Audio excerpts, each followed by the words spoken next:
Avec les essuie-glaces, on souhaite ici délier à la fois le bassin et le bas du dos par de simples mouvements de gauche à droite avec les pieds au sol et une flexion au genou.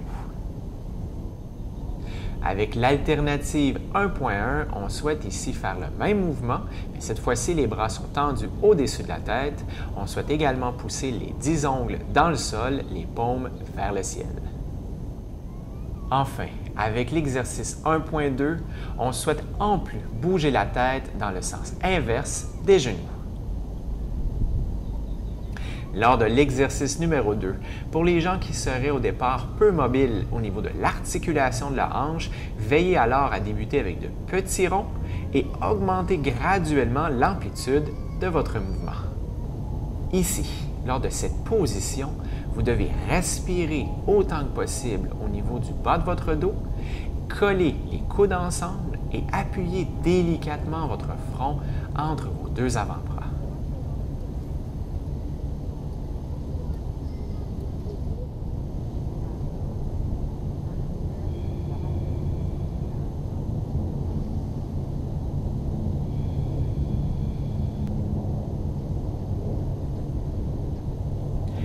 L'étirement exécuté à l'exercice numéro 4 sera un excellent indicateur d'une chaîne postérieure tendue. Veillez alors à bien respecter vos limites actuelles et à respirer profondément pour vous aider lors de cet étirement.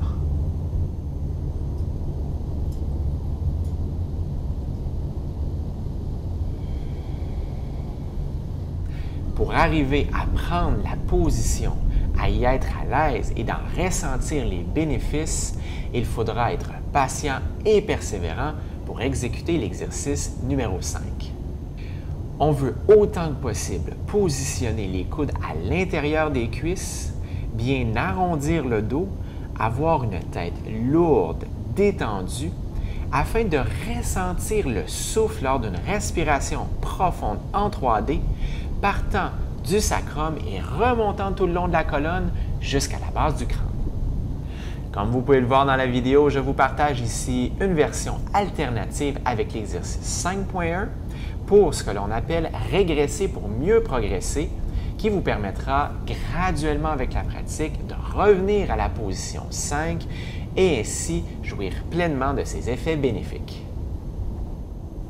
L'adepte de yoga reconnaîtra ici ce qui ressemble pour beaucoup à la position du cobra, mais aussi du chien vers le haut, à la différence que vous devrez faire un arc de cercle vers l'avant de 180 degrés.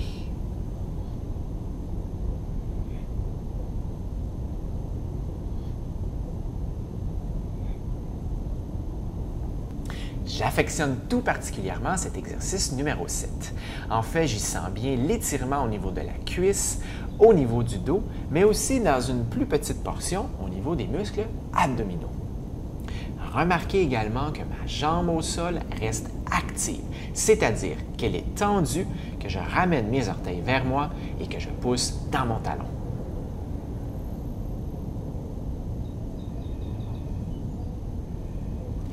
L'exercice numéro 8 demandera un certain temps d'adaptation.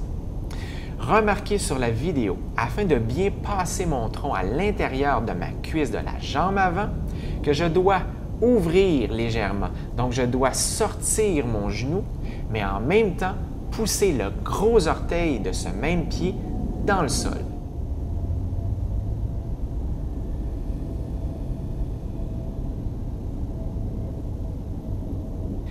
Remarquez bien à l'exercice numéro 9, soit l'étirement de la chaîne postérieure debout, que l'on souhaite décortiquer le mouvement en 3 étapes.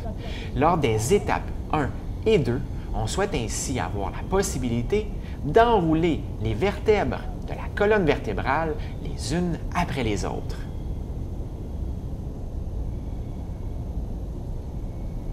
En 9.1, on souhaite ici uniquement bouger doucement de gauche à droite. Respectez vos limites actuelles, allez-y doucement.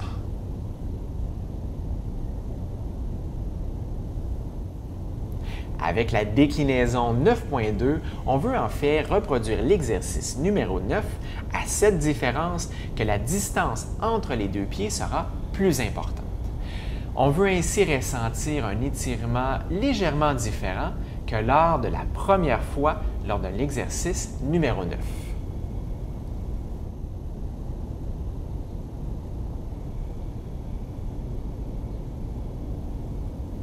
L'exercice numéro 10 fera la part belle à l'étirement des membres inférieurs, plus particulièrement au niveau des mollets, avec les 4 déclinaisons.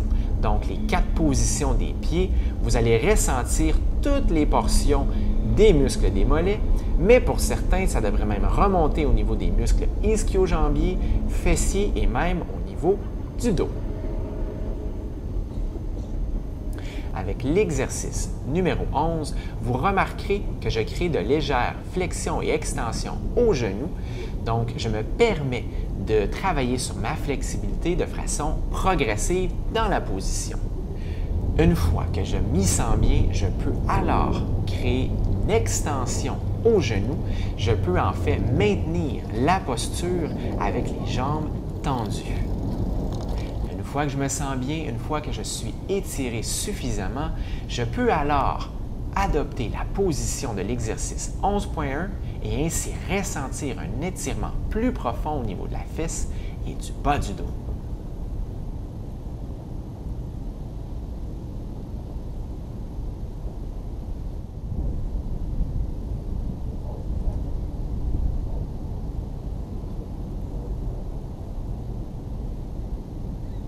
Toujours dans l'optique du respect de ses capacités physiques actuelles, voici une façon de régresser pour mieux progresser.